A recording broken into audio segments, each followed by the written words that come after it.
Miércoles 28 de marzo de 2018. Esto es Hecho y Derecho. Soy Alejandro Verástegui Gastelú. El día de hoy tenemos un tema vital sobre nuestra sociedad. Como en programas anteriores hemos indicado, ¿no? La base de la sociedad es la familia y lógicamente tenemos que proveer de que el niño sea adecuadamente educado, de que tenga una buena formación. Y es muy importante tener en cuenta de que pues no todas las familias siempre se van a mantener unidas. Hay familias ya que han cambiado en su forma de estar compuestas. El mismo Tribunal Constitucional ha establecido que hay familias ensambladas, que hay diferentes formas de reconocer a las familias. Y justamente entre estos trámites o peleas que se llega a dar en el hogar, en la familia, entre las parejas, es de que el derecho va a poder legislar con respecto a las situaciones un poco complicadas en este entorno. Por ejemplo, cuando se da un divorcio, cuando se separan los padres, ¿a dónde se van los niños? Y justamente en ese entorno es que vamos a poder analizar lo que es la tenencia, el régimen de visitas, y para eso hemos traído una especialista, la doctora Margarita Rentería, ex jueza de familia, ha publicado varios libros, y justamente hace poco acaba de publicar un nuevo libro. A ver, doctora, para presentarlo.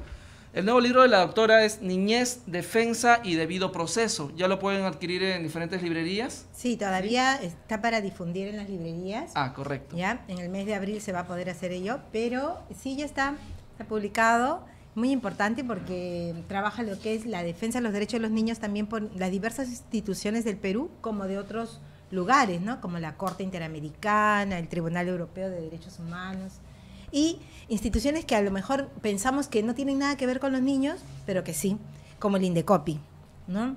La Defensoría del Pueblo. Entonces, es una mirada como dejando una seña para el presente y para el futuro. Así es, entonces ya saben, está ya muy pronto en circulación en las librerías el libro Niñez, Defensa y Debido Proceso de la doctora María Rentería Durán. Bien, doctora, gracias por venir al programa. Nuestro público televidente, como les decía, son estudiantes de Derecho y antes nos han llamado, nos han dicho, doctor, nosotros nos reunimos inclusive en nuestros salones de clase para poder ver el programa. Entonces, hay una buena influencia. Aparte de esto, la ventaja de este canal que se da por internet es de que nos llegan a ver no solo de Perú. Inclusive el programa anterior he podido ver de que la mitad de televidentes son de México y la mitad son de Perú. Hay un grupo también que son de Argentina, de otros países, nos han saludado a veces de Brasil, de República Dominicana. Entonces, lo interesante es que este es un tema inclusive transversal, el tema del derecho de familia, ¿no? Es un tema que en Latinoamérica en general tiene bastantes parecidos, ¿no? En lo que es el derecho comparado en los temas de familia. ¿Qué nos podría decir al respecto, doctora? Sí, efectivamente. La finalidad de la regulación en la temática de patria potestad, suspensión, privación, régimen de visitas, en realidad lo que busca es garantizar que las personas involucradas tengan efectivamente protegidos sus derechos, ¿no? Tanto los padres como los hijos, ¿no? Hay legislaciones que permiten desde el primer momento en que el proceso se inicia citar a los hijos al juzgado para que no cambien las circunstancias o si cambian no sean pues por circunstancias que los padres han propiciado, como podría ser la alienación parental, sino principalmente porque el niño ha crecido, porque ha cambiado de opinión, etcétera, ¿no? Entonces, eso tenemos. Efectivamente hay varios países que regulan lo que es la tenencia, la pérdida o privación de la patria potestad, la suspensión de patria potestad. Seguramente los amigos televidentes no me dejarán mentir, todos los días hay casi un caso de niñez vinculada a la prensa, pero también vinculada a la realidad, ¿no? La realidad nos está, como dice, llenando de problemáticas a veces difíciles de resolver, porque lo que quisiéramos es que tuviéramos padres responsables, ¿no? Pero a veces ocurre que los niños están, como dice, saliendo de un lado mal y en el otro lado tampoco están muy bien. Claro. ¿No? Tal vez, doctora, sería interesante aclararle un concepto que usted ha nombrado, que es la alienación parental. ¿A qué se refiere para que puedan entender todos nuestros televidentes? Ya, la alienación parental es un concepto que implica una realidad, ¿no? Cuando un papá o una mamá, digamos, influye en la motivación, en los recuerdos, en las declaraciones de los niños, pero con hechos falsos, ¿no? Ahí lo importante es que se trate de hechos falsos. Puede ocurrir que, por ejemplo, un papá no visitó al niño hoy día, ¿no? Y no sabemos qué pasó. Puede ocurrir ello y entonces la mamá dice, ¿no? Es que él nunca viene, ¿no? O de pronto dice, llegó tarde 15 minutos y dice, siempre llega tarde. Y ese siempre llega tarde puede ser falso, pero va minando el concepto que tiene el niño de la otra parte. También ocurre al inverso, del lado del papá. Tu mamá nunca te cuida, tu mamá no te atiende, ¿no? Pero eso es parte de una generalización a la que no deben caer los padres porque están impidiendo que el niño avance en su capacidad de razonar. Ahora, también ocurre, algunos papás piensan que los hijos son constantemente, digamos, influenciados porque los niños son percibidos como si fueran unos seres que no son capaces de razonar o de darse cuenta. Pero ello no es así. Los niños se dan cuenta de las cosas, van creciendo, se dan cuenta cuando el papá o la mamá los va a ver, cubre los gastos de los útiles, cuando de pronto no tienen dinero para comprarse sus zapatillas, etcétera, ¿no? Entonces, eso no es ajeno al pensamiento de un niño y a su racionalidad. Entonces, el niño razona y dice, bueno, con él no puedo contar. No es que tu mamá te está mintiendo, te está diciendo cosas. No, no es así. Lo que ocurre es que el niño razona, piensa, decide todos los días. Claro, ¿no? Y aparte de que no es, digamos, algo productivo, no es beneficioso hacia el menor, si constantemente le minas la cabeza de que o su papá es malo o su mamá es mala o que claro, no lo quiere, ¿no? Habrá cosas que, digamos, ni siquiera tienen que ser de conocimiento de los niños. Otras cosas que efectivamente sí, porque también se han dado muchos casos, ¿no? De mamás que, digamos, siempre están con la idea, ¿no? Pero él es tu padre. Y entonces siguen con esa idea de él es tu padre, aunque el padre no aparece por la casa, no aporta, no nada, ¿no? No se preocupa por el niño o por la niña. Cuando la hija crece, piensa que el padre siempre es una persona buena porque la madre ocultó durante mucho tiempo que ella era la única que cubría los gastos. Entonces, ese tipo de cosas que son ambivalentes no son buenas. Es bueno ser transparente, pero hay que cuidar el lenguaje, claro, ¿no? Cuidar el lenguaje, cuidar la oportunidad para hablar con los hijos y la dimensión de lo que se le habla. ¿Por qué? Porque ¿qué gana uno hablando de un niño de 5 años? Un problema que tenemos que resolver o la madre o el padre o ambos, ¿no? No se gana. Pero si ya tenemos un joven que tiene 14 años, 15 años, que quiere postular a una universidad y de pronto se ve limitado, entonces no podemos seguir como si no pasara nada, ¿no? Claro. El tema interesante también, a ver, doctora, es cuando hablamos de la tenencia es porque ya los padres se están desvinculando de esa relación que tenían. A veces se da a dar una tenencia que llaman de hecho, otra que llaman de derecho, ¿no? La de claro, hecho es porque no se ha buscado el medio jurídico. Claro, ¿no? O sea, todavía no se ha llegado a algún acuerdo conciliatorio o no se ha ido a la vía judicial o no se ha ido a una demuna para acordar respecto a la tenencia, ¿no? Ahora, lo más importante no es grave, no es tan grave el divorcio. A veces el divorcio se tiene que dar. Lo importante son las reglas, cómo quedan las personas después. O sea, qué pautas van a haber, ¿no? No es que cuando se da el divorcio, cuando se da la separación, los padres van a estar en competencia, de tal manera que yo le preparo la mejor comida, yo le invito a los mejores lugares, yo no le digo que no cuando él me pide dulces, le doy todos los dulces, ¿no? Ese tipo de comportamiento no ayuda al crecimiento y desarrollo de los niños. Lo que ayuda al crecimiento y desarrollo de los niños es que los padres planteen una cosa más equilibrada, ¿no? Y racional. Si el niño se le explica desde niño las cosas, el niño va a crecer muy bien.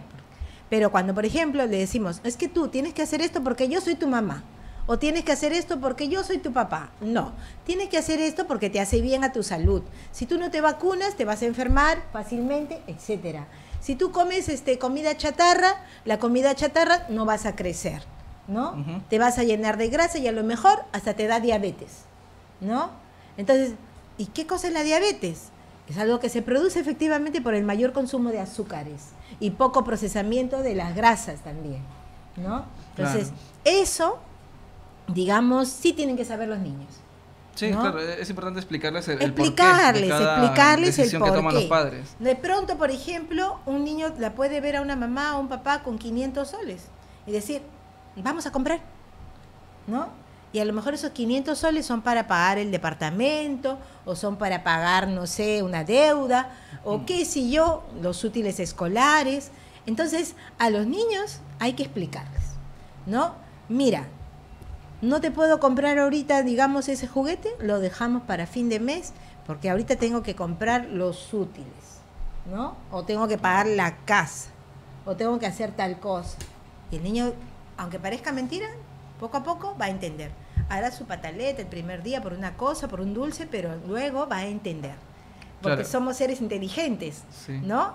Desde niños. Al ser seres inteligentes, entonces, pues, no es que de pronto el niño a los 10 años dejó de ser inteligente porque la profesora le puso mala nota. No, todos los niños son inteligentes. Está en la forma como se educa, como se explica las cosas para que, digamos, podamos tener una respuesta más satisfactoria. Claro, sobre eso yo siempre he pensado, doctora, que hay que saber también inclusive cómo castigar a los niños. Por ejemplo, hay quienes le dicen, ¿no? Si te portas mal, te baño. O sea, al niño le estás haciendo creer que el baño es algo malo, es negativo. Claro, y además peor si lo bañas con agua fría, ¿no? Entonces, o como un castigo. Así es. ¿No? Sí. Ahora, doctora, un tema que es interesante y muchas personas se llegan a preguntar, ya, las personas se divorcian, se separan, van a ver el tema de alimentos, ¿no? Y a veces el padre, no sé, pasa por una crisis, se queda sin trabajo y no puede aportar tal vez por un mes o 2 meses. Y la mamá que hace en represalia le dice, no me traes plata, no ves a tu hijo. Yeah. ¿Es dable esta situación? ¿Qué podría hacer un padre de familia que se encuentra ante un hecho de este tipo? Bueno, indudablemente que estas cosas pueden pasar, ¿no? Incluso hay personas que se retiran de un trabajo para entrar a otro mejor o que son despedidas, como dice Alejandro. Pero sí, o sea, uno debería comunicar al juez que esta situación está pasando y esta comunicación se exige. ¿Por qué? Porque si la otra parte no ha habido una adecuada comunicación. Claro. Si la otra parte tiene una adecuada comunicación con el padre, con el que debe alimentos, entonces no va a haber mayor problema porque efectivamente a cualquier persona le puede pasar. Incluso puede ocurrir que en esos meses no pueda dar, pero después le pueda dar, le pueda cubrir, etcétera. El problema no se da cuando se debe 1 mes o 2 meses. El problema se da cuando lamentablemente hay irresponsabilidad de la persona que debe los alimentos y entonces casi se desaparece.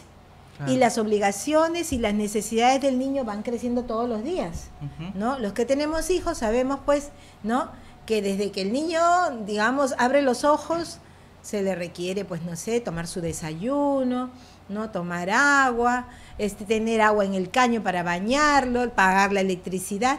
Yo inclusive estuve proponiendo que, digamos, los servicios sean parte de lo que es la pensión alimenticia, el costo de los servicios, porque pareciera que eso fuera una cosa que no sé, la cubre la persona que vive con el niño así de manera artificial, pero no es así. Eso forma parte de un gasto diario que se equilibra pues con un costo mensual, ¿no? De luz, agua, teléfono, internet, ¿no? Sí, sí. Me interesa tu pregunta en cuanto a lo que, digamos, también, ¿qué hacemos cuando tenemos la tenencia? ¿Y qué hacemos cuando tenemos un régimen de visitas? Pareciera que no estamos claros en que la tenencia, la patria potestad, el régimen de visitas, algunos lo llaman de otra manera, régimen de relación, es para beneficiar la relación y el interés superior del niño. Claro. No es porque yo lo tengo ahí a mi hijito y mi hijito me tiene que obedecer en todo lo que a mí me parezca, o no me debe ayudar porque yo lo quiero proteger y entonces el niño entonces se va a crear como que él no tiene que hacer ninguna obligación en la casa. O cuando tengo régimen de visitas yo pienso que bueno, ya con su mamá estudió de lunes a viernes, sábado y domingo para jugar. ¿no? Entonces, tenemos una idea equivocada de lo que debemos hacer cuando tenemos tenencia y cuando tenemos régimen de visita. Cuando tenemos tenencia, igual podemos disfrutar con los hijos, igual hay que cuidarlos, igual cuando tenemos régimen de visitas, también el régimen de visitas es para orientar al hijo en todos los aspectos integrales. No es que de lunes a viernes estás con la persona que te llama la atención y sábado y domingo o viernes o domingo, etcétera, estás conmigo que yo soy tu papá o yo soy tu mamá, Claro. que tengo el régimen de visitas y entonces no te pongo reglas. Acá no es así. Hay que tener reglas. Ambas partes tienen que tener reglas. Es posible, las mismas reglas. No es que haya, a ver tu papá qué cosa dice, a ver tu mamá qué cosa dice. No, sino que ahí tiene que haber un cierto consenso de reglas para la crianza y las cosas que le vamos a permitir a los hijos. Claro, porque ¿no? si no, una de las partes se va a llevar como que la imagen de que es la mala de la película y eso. la otra persona es como que fuese siempre la diversión, ¿no? Claro. Mi papá me va a llevar al cine, tal cosa, pero no es muy útil porque hay un No es momento en así. que el niño va a creer que es así, que no es solo un rol, sino que son así. Por eso, para fijar los regímenes de visita también es importante, digamos, cuál es el objetivo del régimen de visitas. Establecer una relación real, Claro. ¿no? Y no solamente de recreo. De tal manera que a veces había alguna gente en el juzgado que me decía, doctora, pero yo, ¿cómo me voy a ir hasta Comas día miércoles? Le digo, mire señor, usted sale a las 5, coge su carro y se va hasta Comas. Y aunque parezca lejos, esa hora que usted pasa con su hijo a la mitad de la semana es innecesaria. ¿Para qué? Para ver cómo le fue en el colegio, si se cayó o no se cayó, si algún amigo lo trató bien o lo trató mal, para comerse aunque sea un helado. Uno dice, no, pero en una hora, ¿qué voy a hacer? Mire, en una hora se puede hacer muchas cosas, ¿no? Las madres bañan a su hijo en 15 minutos, 10 minutos, luego salen con el niño, van a la librería a ver si al niño le falta algo, y si no le falta, si le dice que no le falta, igual usted le compra aunque sea un lápiz, porque es importante estar en contacto con el niño, ver, por ejemplo, qué están haciendo en el curso de Ciencias Sociales o en Historia. Cómprate una lámina y ya, hijito, ya veo que estás bien, un abrazo, te quiero mucho, nos vemos el sábado, ¿no? Entonces, eso es algo que no corta la relación, ¿no? Cortar la relación puede ocurrir con un régimen de visitas en el que yo digo, bueno, lo va a ver cada 15 días al hijo, y entonces yo estoy cortando la relación. ¿Cuándo se puede dar ese régimen de visita? Cuando, por ejemplo, el papá trabaja en una minera y entonces viene a Lima cada 21 días, entonces allí se puede dar un régimen de visita de esa naturaleza, pero es la excepción. La regla tiene que ser, digamos, mantener, si es posible, la relación de 2 veces por semana o de 3 veces por semana, ¿no? Claro. Tampoco debe ser las visitas, por ejemplo, en la casa de la otra parte, porque a veces ocurre que no hay una buena relación. Y cuando no hay una buena relación, ¿qué cosa va a pasar? No le van a invitar pero ni el agua, ¿no? Y a lo mejor hasta van a estar constantemente mirando e impidiendo que haya momentos de empatía. Porque lo que se quiere es justamente, ¿no?, lograr empatía. A veces cuando el papá o la mamá tiene unas visitas, ¿no?, o un régimen de relación, ¿qué pasa? No es como el papá o la mamá que vive con el niño. De pronto se enoja en la noche con el niño porque no se quiso poner pijama, porque no quiso comer, etcétera. Pero la mañana siguiente todo se olvidó y empezamos de nuevo, Claro. ¿no? Pero cuando hay visitas no es así. Te vas, está enojado, el chico sabe que no me va a ver hasta el sábado. Así que si es que puede volverse un niño tirano también, que exija hoy para que, digamos, tú no te quedes con culpa hasta el sábado, ¿no? Entonces, es importante, digamos, tanto en la tenencia como en el régimen de visitas, ir estableciendo límites. Los límites son en todos los aspectos, ¿no?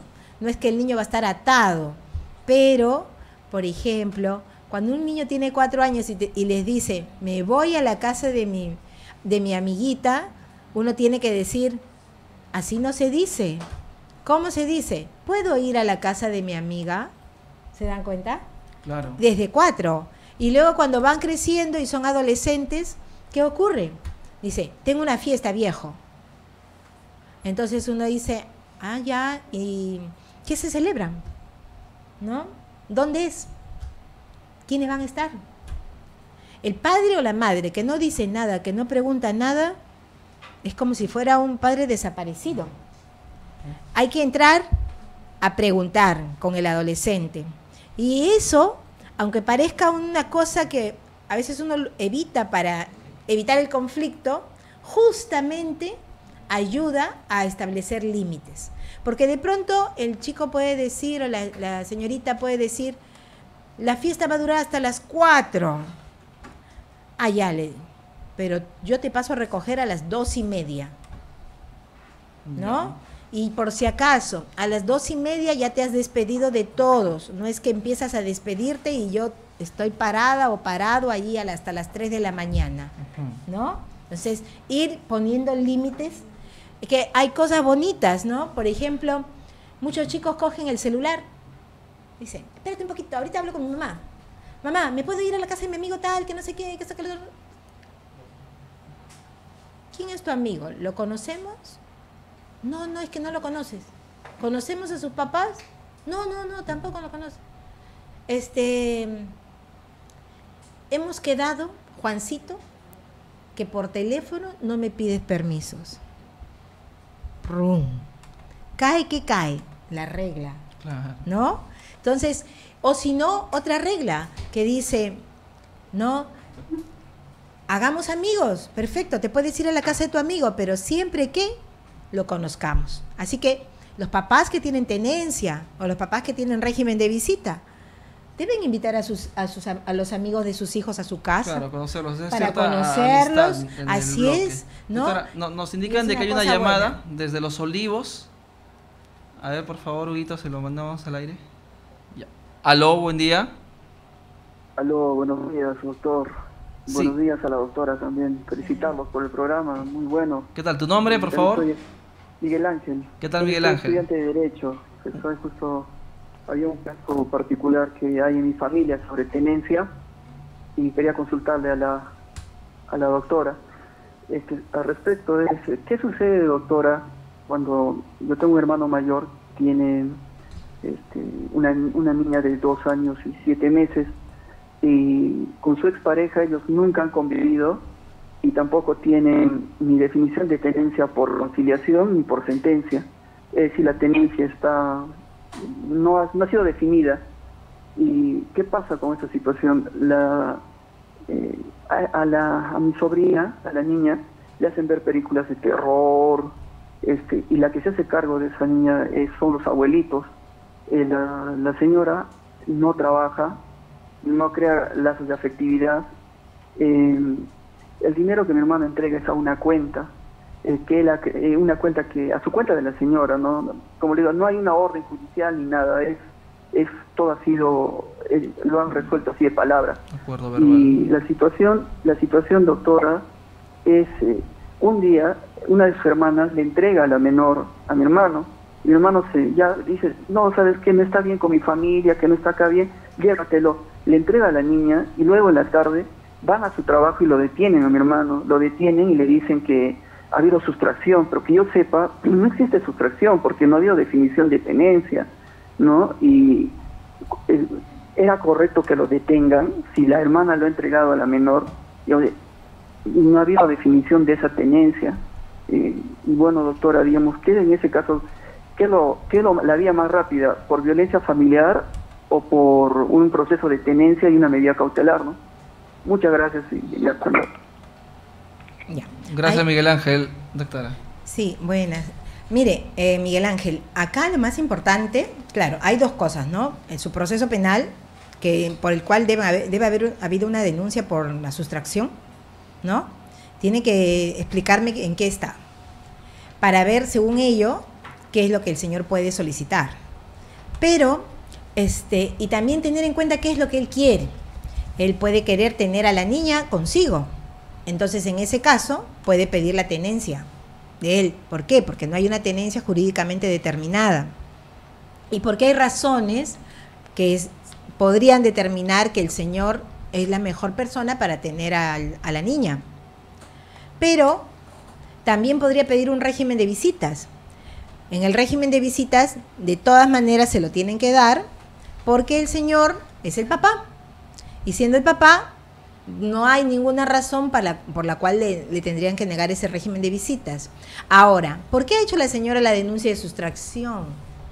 ¿Para qué? Para luego tener un régimen de visitas con limitaciones. O sea, un régimen de visitas en la casa, porque el señor probablemente se la puede llevar. Ahora, es importante por eso este proceso, esta denuncia, cómo quedó, que se aclare bien, sin perjuicio que se pueda pedir la tenencia o el régimen de visitas en paralelo. Si es que hubiera violencia en agravio de la niña, también se puede denunciar la violencia en agravio de la niña, ¿no? Sin perjuicio del proceso de régimen de visita. Ahora, también en la ley de violencia familiar se ha establecido la posibilidad de señalar un régimen de visita, pero los jueces no son muy acordes a establecer mayores cosas en relación a la patria potestad, salvo alimentos. Entonces, mejor hay que jugar a lo seguro, determinar cómo está este proceso penal, qué hay de eso, y que se archive, y en paralelo ver el pedido de la tenencia o del régimen de visita. Eso es lo que hay que hacer. Bien, nos mandan saludos también y preguntas por a través de los medios en las redes sociales, ¿no? Bueno, mandamos saludos a la doctora Olga Posadas, que felicita por el programa, es un programa muy interesante. Nos manda saludos a la doctora. ¿A ti también? Sí. También nos manda saludos Nancy Ortiz Liza, ese es un tema importante como para tomar conciencia de la responsabilidad que significa la tenencia. Y es cierto, porque no basta a veces el tema de alimentos, ¿no? No es que ya paso los alimentos y me desentiendo del niño.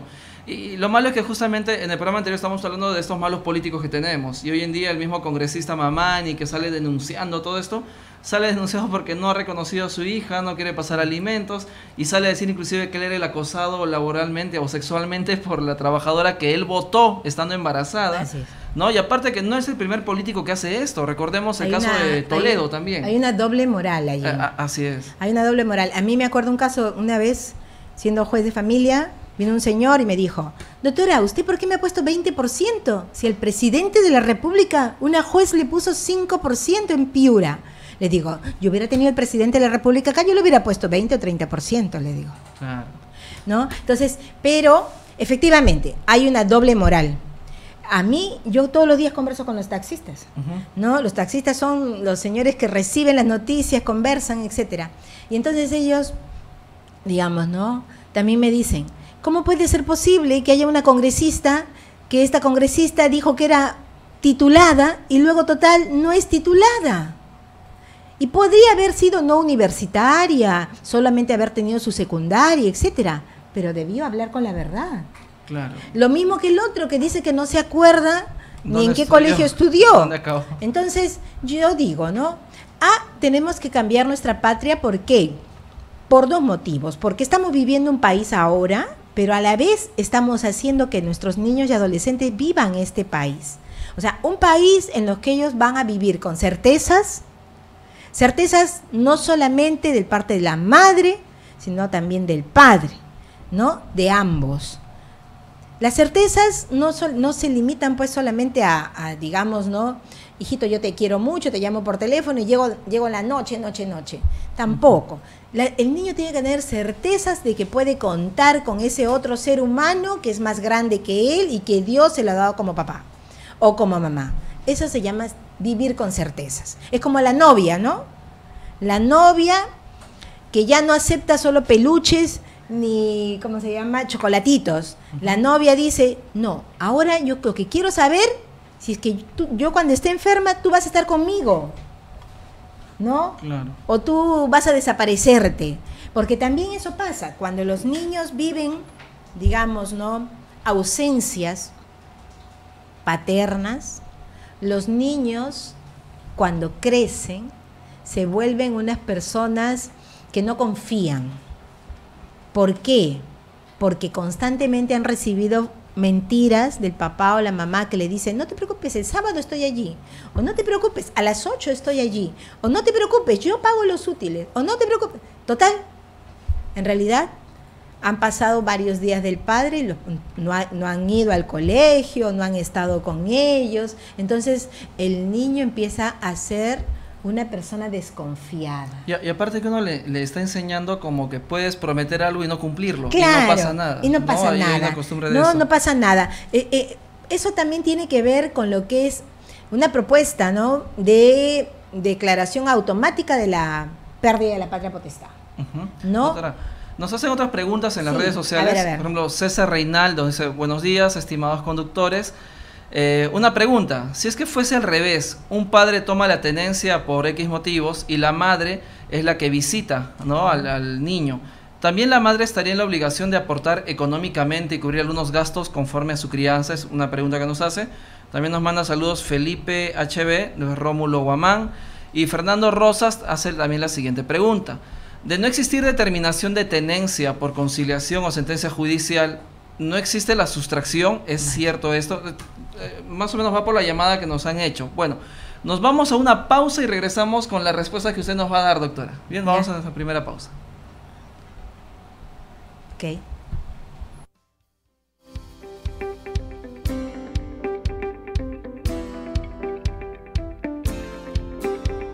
Me gusta tu silencio. Es la mejor forma para expresar tus sentimientos. Me encanta cuando lloras porque me he quedado con parte de tu alma. Me ilusiono con tu sonrisa porque sé que ha valido la pena el momento. Congelemos este momento porque me encuentro entre tus manos. Toma un libro y vuelve a vivir.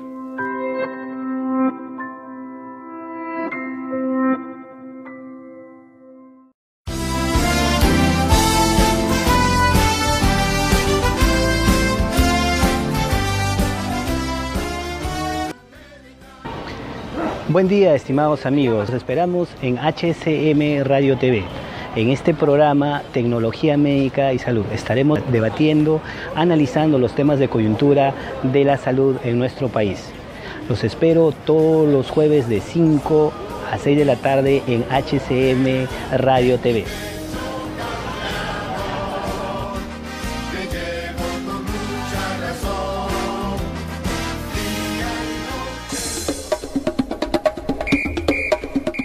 Hola amigos, los saluda Silvio Valencia y Sandro Centurión para decirles que todos los martes y jueves de 7 a 8 de la noche somos Tribuna Picante por HCM Radio TV.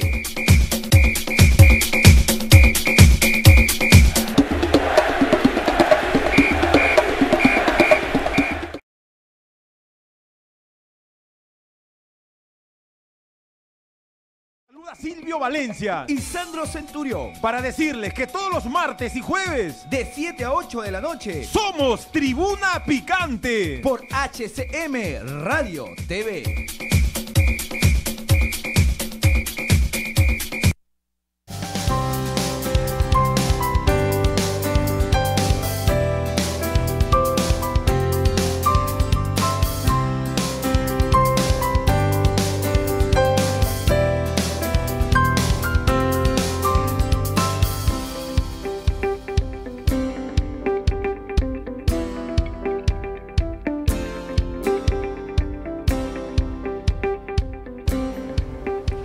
Bien, esto es Hecho y Derecho. Ya son las 10:47 de la mañana. Regresamos con los temas que estábamos tocando. Habían dos preguntas que me habían quedado pendientes para que puedan dar respuesta. Una de ellas fue: ¿qué sucede si el menor vive con el papá y no con la mamá? Entonces, a la mamá también podremos demandarla por alimentos. Es una de las preguntas. Y la otra pregunta fue el tema de qué sucede si es que no hay una tenencia de derecho, no se ha hecho un acuerdo de conciliación, no ha habido un proceso judicial, simplemente los padres se distanciaron y el menor empezó a vivir con uno de ellos, y si la otra persona se lleva al niño, ¿hay sustracción del menor? ¿No? Ya. A ver, la primera, la obligación de pasar alimentos a los hijos es de ambos padres, ¿no? Entonces, siendo así, la respuesta sería sí. ¿Por qué? Porque aunque el padre tenga la tenencia, la mamá, que está teniendo una relación de visitas o de relación, está obligada a cumplir con las obligaciones económicas también respecto del hijo. Ahora, es importante verificar o averiguar cuál es el origen de la tenencia paterna, porque puede ser un acuerdo verbal, ¿no? Entonces él tiene la tenencia, la madre no la tiene, pero también puede ocurrir, como ocurre en muchos casos, que el papá coge al niño y se lo lleva, que allí lo cuide la abuela, lo cuide él, etcétera.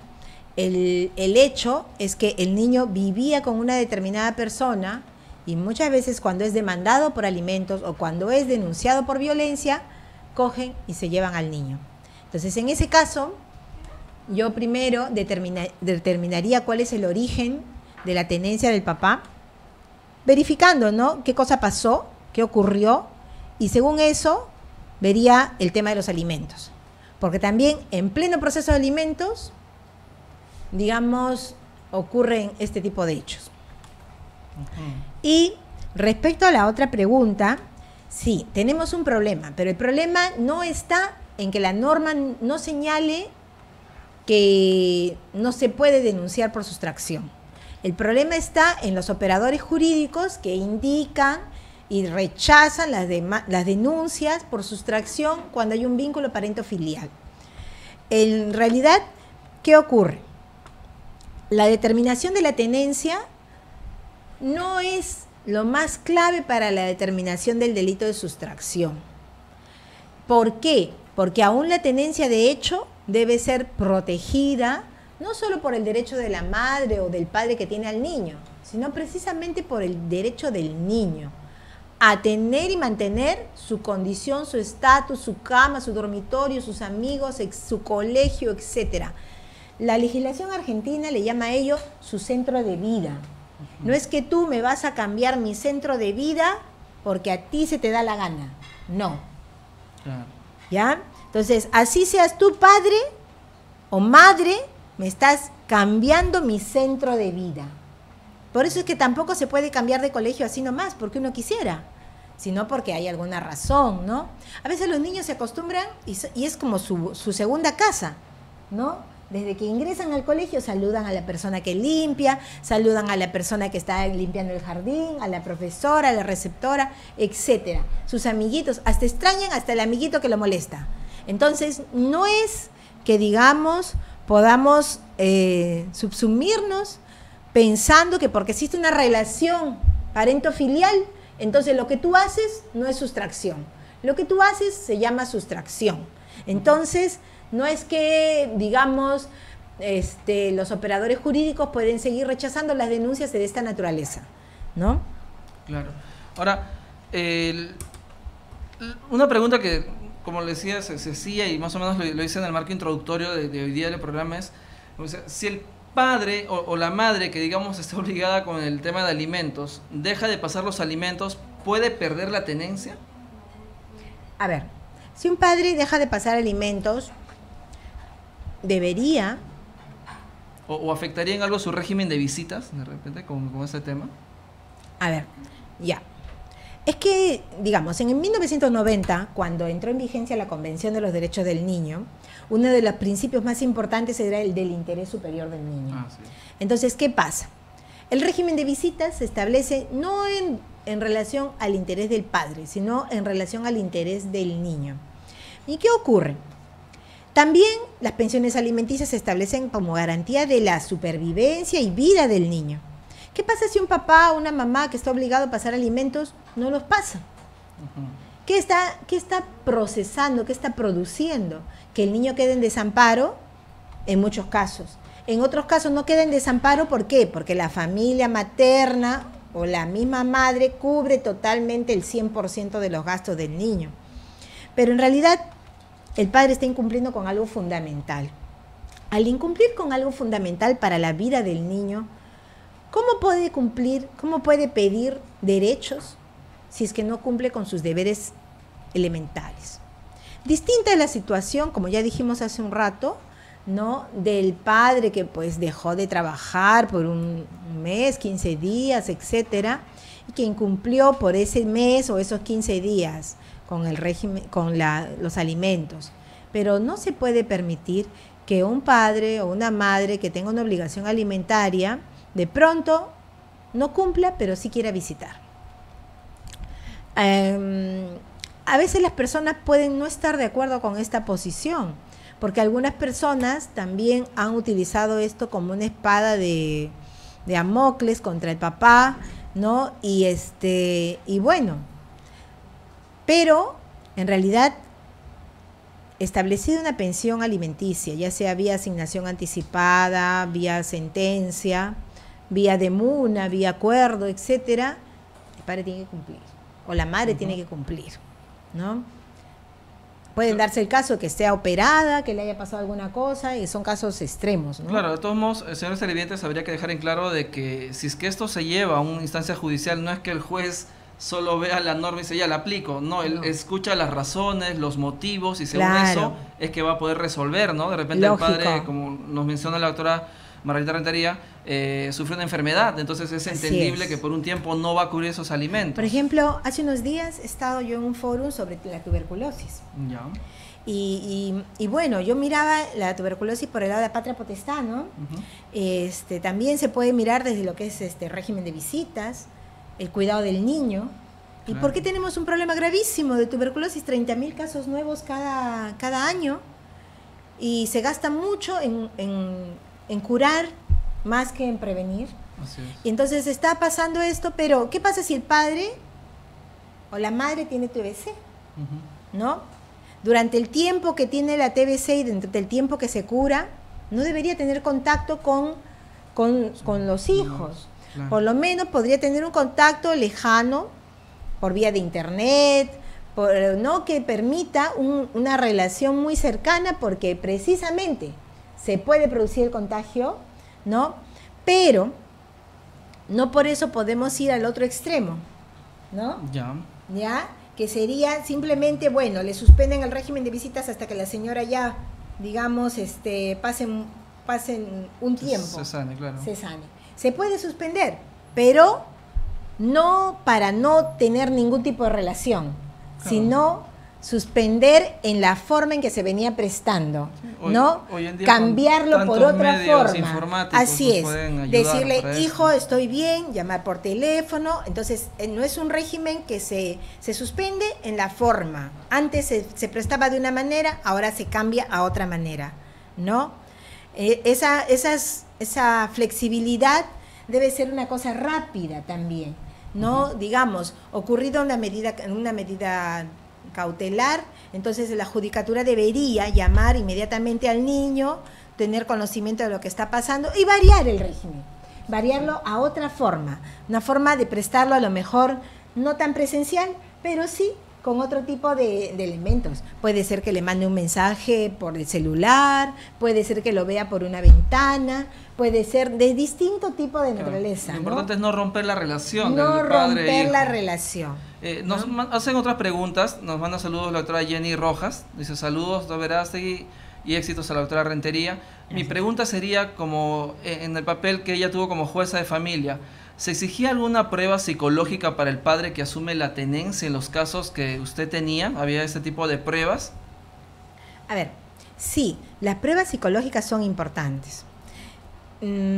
Actualmente, con la problemática de violencia familiar, nos hemos venido dando cuenta, bueno, yo ya no soy juez, pero yo me vengo dando cuenta, he presidido la Comisión de Niño y Adolescente, que inclusive existen casos de trastornos psiquiátricos, ¿no? Entonces, yo podría decir que una persona no tiene problemas de relación con el niño, ¿no?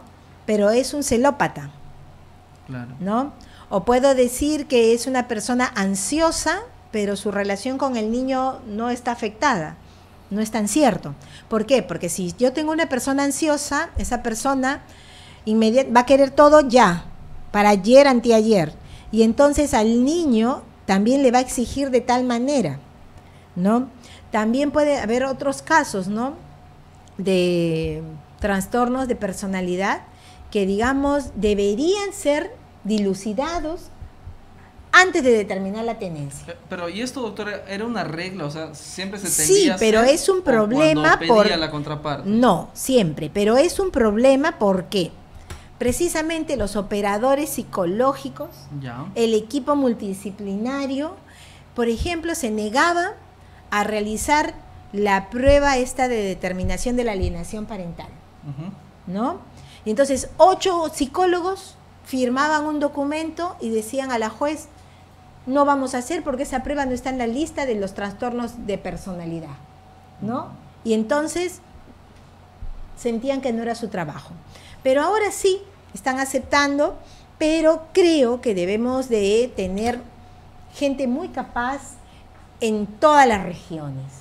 Nuestro país no es Lima ni el Callao. Nuestro Así país es todo el Perú y necesitamos tener una evaluación adecuada de cómo es la relación del papá con el niño, de la mamá con el niño, cómo la mamá llama la atención. Señor, ¿usted cuando se enoja qué hace? Dice que a los novios lo primero que hay que ver es cómo se enojan, ¿no? ¿Cómo Ah, y reaccionan? en cómo ese reaccionan, momento? Claro. ¿no?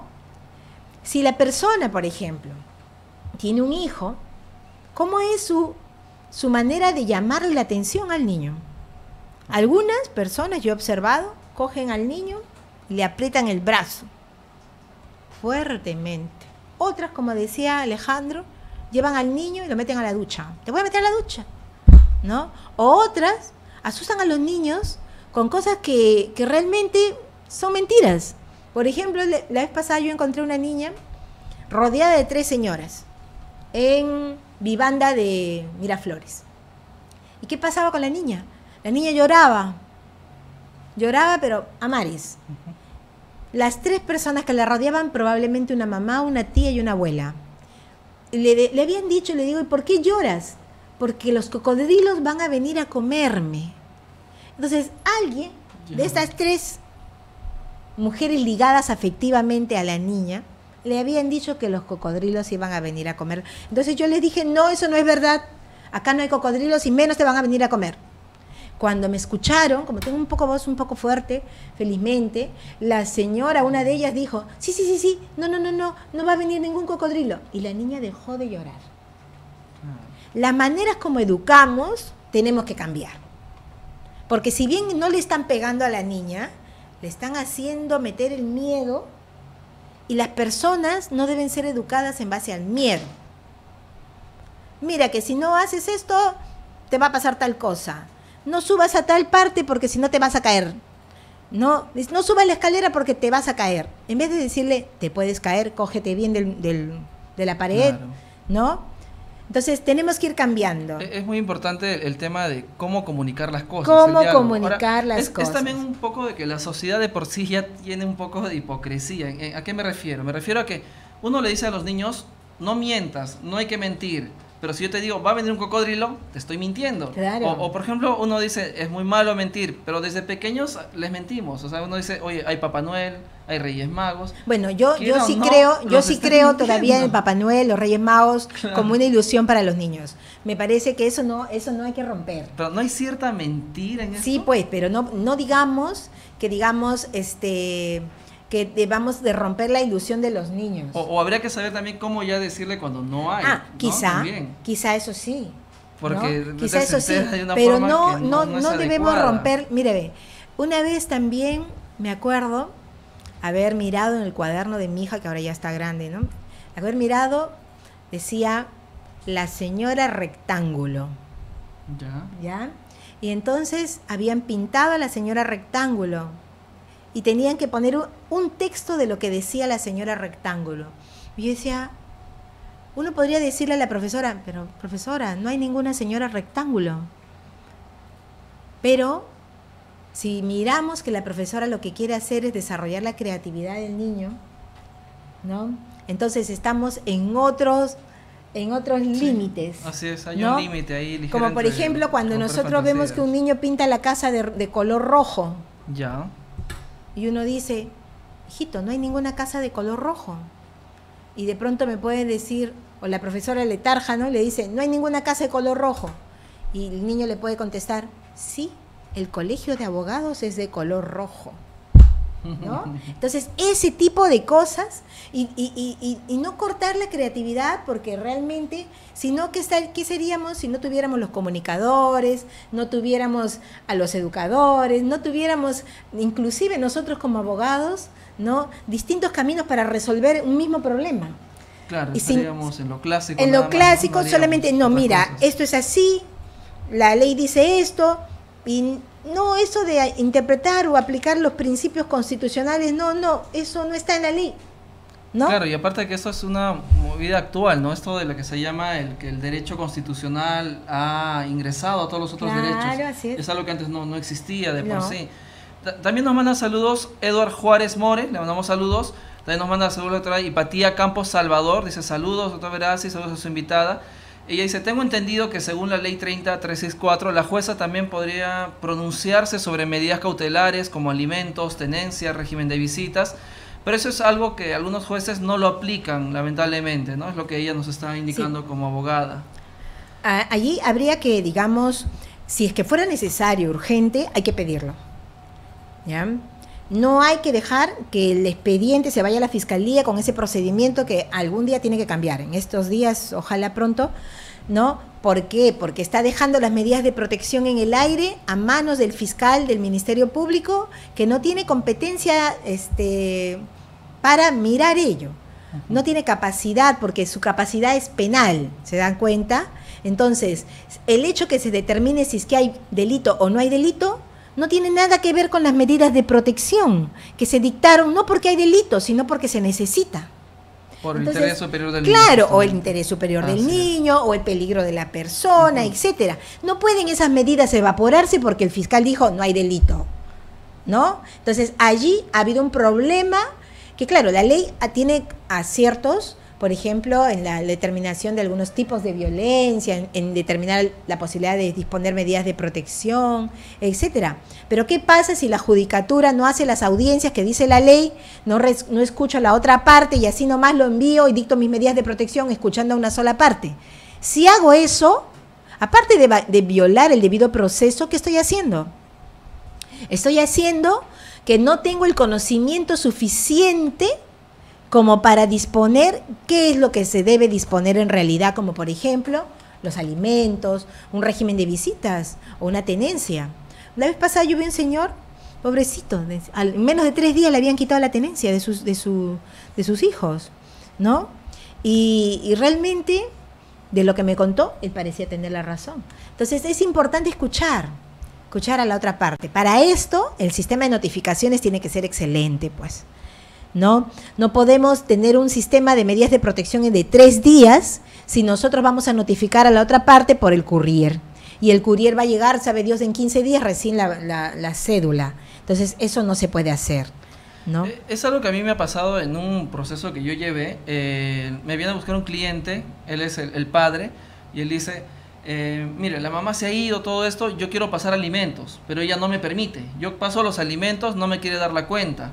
Quiero llevar el dinero, no me quiere recibir. Llevo productos a la casa de ella, no me quiere recibir, no abre ni la puerta. Entonces, ¿qué hago? Consigna. No, claro, yo dije, puedes, se toma judicialmente también pedir que se otorgue. Y se hizo el trámite. Y uno dice, bueno, será rápido. Y ya llevamos también puede pedir los alimentos, ¿ah? Claro. Puede pedir que se determinen los alimentos a favor del niño. Eso es lo que está pidiendo. Pero habían pasado 5 meses, doctora, y no había ningún pronunciamiento de la jueza de primera instancia. Sí, estaba recontra confundida.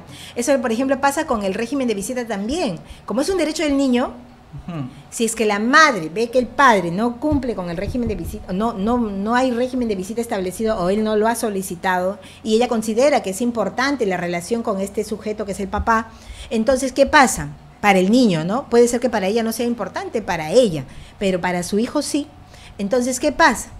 La madre, en representación del niño, puede pedir el régimen de visitas para su hijo. Claro. ¿No? Entonces, igual que pasaría para los alimentos. Ahora, parece que ha marcado bastante el tema psicológico en sí.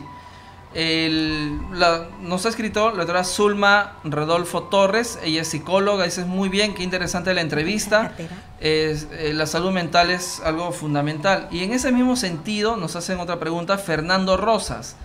Nos dice, Doctores, sobre las enfermedades mentales, es causal automático de pérdida de tenencia, ya que las enfermedades como esquizofrenia, psicosis, bipolaridad, etcétera, usan fármacos a diario y de por vida, y al dejar de tomar un solo día estos fármacos afecta al entorno familiar.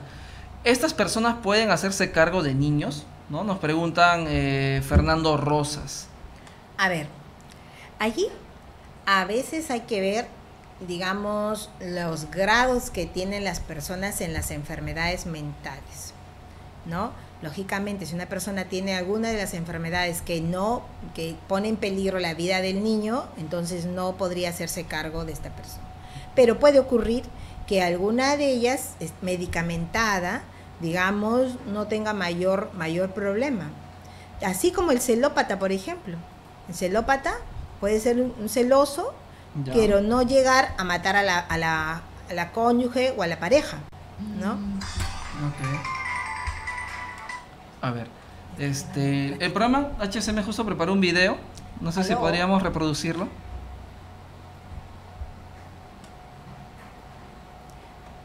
Un favor, ¿me puede llamar en 10 minutos? Sí, por favor. Ah, ya, ok. Ya, mil disculpas. Sí puede hacer ese tipo de cargo, no hacerse cargo. Bueno, porque normalmente las mamás paran más con los niños y los padres normalmente trabajan. Depende mucho de uno que pase más tiempo, dos, del niño con quien se sienta bien. Porque la madre, porque para más con ellos, está pendiente de ellos, los cuida. Entonces debe entregar a ellos la tenencia, la madre. A la madre. No son todos, no sé. Para ti la madre debe tener la tenencia de los hijos, sí, ¿verdad? Buenas tardes, me encuentro en la Plaza San Martín, donde escucharemos las opiniones del público acerca del tema de tenencia y régimen de visitas. Entrevistas que se han estado haciendo en el programa podemos ver cuál es la importancia que tienen estos menores. Es más, la doctora tiene que contestar una llamada porque era un tema también de un niño que estaba justamente viéndose un tema de tenencia, ¿no? Que es un tema importante. Así es el caso de un niño, imagínense, hace muchos años que no voy a Villa María del Triunfo, fue por el caso de Mantoc, hace muchos años que fui, y hace unos meses tuve que ir por un caso de una nota que le habían puesto un examen de 4º grado a un niño y él era desaprobado en un examen de 3º. Y ahora estoy yendo también a Villa María del Triunfo por otro caso, un caso de una tenencia, ¿no? Estamos pues con un país convulsionado, pero tenemos que hacer lo posible por ganar nosotros en estabilidad, ¿no? Estabilidad emocional, estabilidad mental, física. A veces las personas dicen, no, ya me quedo sin almorzar, no importa. No, almuercen. ¿Para qué? Para que sean más capaces de solucionar los problemas que vienen durante el día, ¿no? Claro. Para que sean un buen ejemplo, porque a veces de pronto la mamá dice, no, es que yo estoy a dieta. ¿Qué va a decir la hija cuando crezca? Yo también estoy a dieta, entonces acá no come nadie, ¿no? Uno acaba copiando los modelos. Por supuesto, sí, los modelos son importantes, ¿no? Si nosotros tenemos, digamos, una razón por la cual se sufre, un dolor que nos causa una persona, etcétera, no podemos ir donde el niño y llorarle todo el rato o estar tristes todo el rato. Más bien hay que sobreponerse y avanzar. Los niños avanzan con los afectos positivos que tienen, ¿no? Aunque les falte alguno de los papás, ¿no? Claro. Entonces, no es que se la pasó llorando porque el papá faltó toda la vida, no. Se la pasó llorando porque tú no tuviste una alternativa y le recordaste solamente lo que le faltaba. Y no avanzaste con lo que el niño tenía. Claro, hay que saber manejar los problemas que uno tiene, no enfrascarse en problemas, hay que avanzar ver las salidas, con las soluciones. Así siempre. Es, hay que avanzar con lo que el niño tiene. Porque ahora, así he visto casos en los juzgados también. Gente que de pronto, ¿no? Sobreprotegían mucho al chico o a la chica. ¿Por qué? Porque es hijo de padres divorciados, doctora. Sí, pero más valiente, más fuerte, más alegre es el chico que dice, bueno, si mis papás se divorciaron, pero yo avanzo con el cariño de mi mamá o con el cariño de mi abuela, nada más y ya está. Listo. Claro, esta es una excusa que a veces mucho usan los abogados penalistas, ¿no? Llegan y dicen, no, pero él cometió el delito porque sus padres lo abandonaron, no quiso tenerlo. pero no todos reaccionan de la misma manera, y es que hay que saber cómo controlar Claro, esos problemas. Lo que pasa es que también, por ejemplo, ¿no? Hay estas 3 grandes columnas que existen, ¿no? La casa, la escuela y la comunidad. Cuando la casa falla, está la escuela. Y no es que toda la escuela te va a recibir así como debería ser, ¿no? Todos con bombos y platillos, a ti un nuevo ser, un niño, ¿no? Que viene a estudiar para que nosotros te enseñemos, etcétera. Bastaría aunque sea que hubiera un profesor, aunque sea uno, que marque apoyo, que marque autoestima, que marque no violencia, que te apoye en tu creatividad y en tu proyecto de vida como niño y como persona adulta. Entonces, bastaría eso. Y también si falla la escuela, está la comunidad, ¿no? Perú no tiene eso, pero hay muchos países que tienen los padrinos comunitarios, ¿no? Padrinos comunitarios. Claro. ¿A qué se refiere? El padrino es la persona que de pronto es el vecino, la vecina, ¿no? Que te cuida, que te escucha y que te pregunta, ¿y cómo estás? ¿Todo bien? ¿No? Y que te palmotea así, ¿todo bien? ¿Y tú cómo te sientes cuando te palmotea una persona y dice, se preocupa por mí, ¿no? Se preocupa por mí. Entonces, Perú no tiene eso, pero otros países sí. Es así, por ejemplo, mira, también la comunidad, ¿no? Cómo se mueve la comunidad para garantizar derechos del niño. ¿Hay escuelas de padres? ¿Hay cómo formar a los padres? O sea, ¿cómo enseñarles a ser padres? No. Eso es un gran vacío que yo veo en una Lo que hay sociedad. es mucho, es que se quiere citar a los padres para que vayan a las escuelas de padres.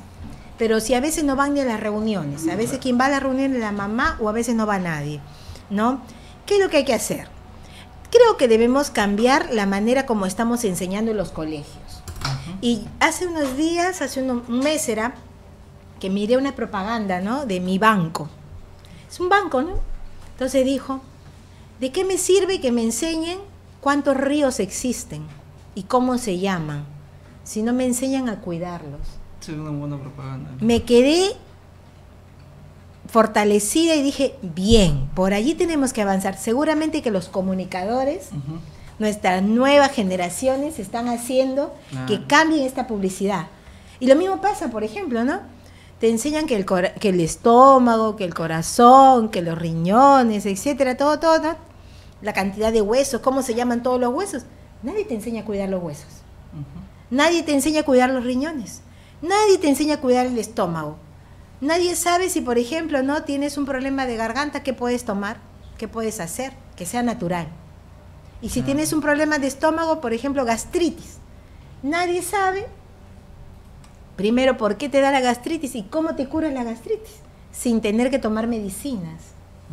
Sí, hay varios temas que están bastante abiertos. Eso está pasando también con nuestra niñez y nuestra adolescencia, que están considerando que el conocimiento que les viene no lo pueden usar en la práctica, ¿no? Claro. Si aprenden más es cuando, por ejemplo, dicen, ¿no? ¿Se acuerdan ustedes, la señora, su mamá alguna vez ha sufrido de dolor de estómago? Y entonces todos chiquitos, sí, dice, mi mamá, la vez pasada de dolor de estómago. ¿Y qué come tu mamá? ¡Bum! Segunda pregunta. Y de ahí nomás van sacando, allá. Si es que tu mamá comiera esto, se enfermaría menos. ¿No? Claro, es un entonces igual. ¿Y tú qué comes? Por ejemplo, yo también como tal cosa, como comida chatarra. Quería dejarles la experiencia chilena, por ejemplo, sobre la comida chatarra y con respecto a la tenencia y régimen de visita. ¿Por qué? Porque cuando nosotros queremos estar bien con los hijos, estamos agarrando ¿cómo se llama? Lo más fácil, que le damos comida chatarra, ¿no? Y entonces, ¿qué pasa? Chile, por ejemplo, ya encontró que tiene muchos niños con diabetes, muchos niños con sobrepeso, y entonces, primero inicialmente hizo lo que nosotros ahorita acabamos de aprobar, ¿no? Una información genérica, ¿no? Que no le lleva a nadie a ningún conocimiento rápido. Ahora Chile, desde el año pasado, 2016, ¿qué tiene? Tiene unos octógonos que uno los encuentra hasta en los helados.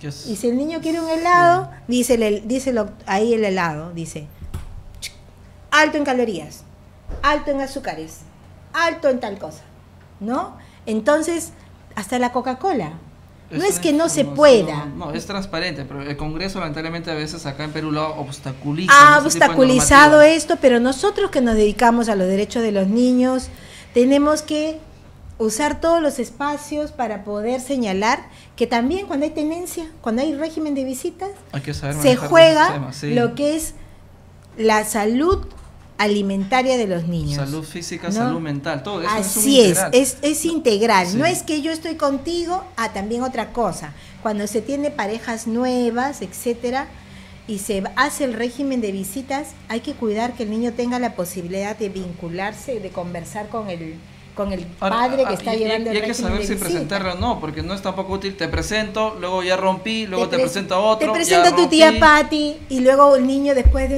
unos días dice, ¿qué fue de Patti? No hay Patti ya, olvídate de Patti. Patti otra ya tía no le es presento. Otra tía. Entonces, o otro tío, ¿no? Entonces, eso genera estabilidad.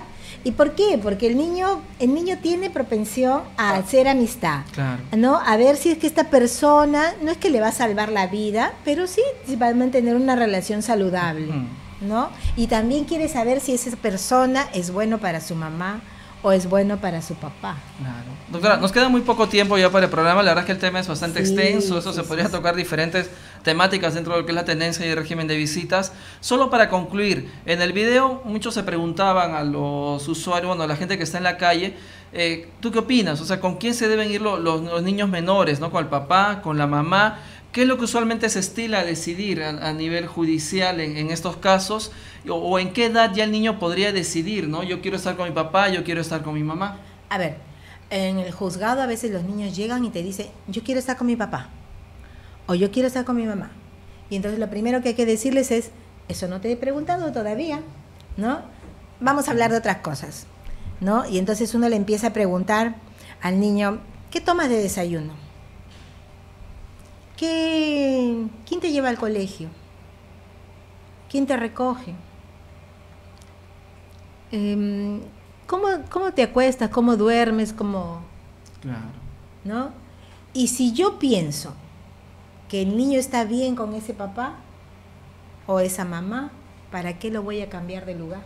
Así él quiera irse al otro ambiente, ¿no? Porque los niños siempre pueden querer saber cómo es vivir con el otro lado. Efectivamente, como estamos viendo, el tema de los roles es importante de los padres, ¿no? El papá o la mamá con lo que van a poder ellos decidir. Y no siempre lo que el niño va a decir, yo quiero estar con tal persona, va a ser lo necesario. Ahora, como indica la doctora. ¿Desde cuándo se puede escuchar a un niño? A veces la convención dice desde cuándo el niño sea capaz de darse cuenta, ¿no?